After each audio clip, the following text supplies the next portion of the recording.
आई, मला ती खेळण्याची गाडी हवी आहे. ती मजेशीर दिसते, पण तुझ्याकडे पुरेसे पैसे आहेत का? नाही, माझ्याकडे काही पैसे शिल्लक नाहीत. म्हणूनच पैसे साठवणं महत्वाचं आहे. साठवणूक म्हणजे आत्तापासून थोडे पैसे बाजूला ठेवणं, जेणेकरून तुला नंतर हवे ते खरेदी करता येईल. साठवणीचा उपयोग फक्त खेळण्यांसाठीच नाही, ती आपत्कालीन परिस्थितीतही मदत करते. समजा तुझ्या सायकलचं टायर पंक्चर झालं, तर ते दुरुस्त करण्यासाठी तुला पैसे लागतील. तर साठवणूक म्हणजे तयारीसारखी आहे. अगदी बरोबर.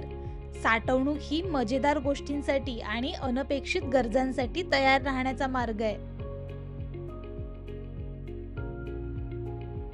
तू साठवणूक सुरू करू शकतोस, एखादं उद्दिष्ट ठेवून, जसं की दर आठवड्याला तुझ्या पॉकेट मनीचा थोडा भाग बाजूला ठेवणं. मी आठवड्याला 10 रुपये साठवू शकतो. छान कल्पना आहे. अगदी छोटे छोटी रक्कमही वेळेनुसार वाढतात. जर तू साठवणीला सवयीचा भाग बनवशील, तर तुझ्याकडे नेहमीच काही खास गोष्टींसाठी किंवा आवश्यकतेसाठी पैसे असतील.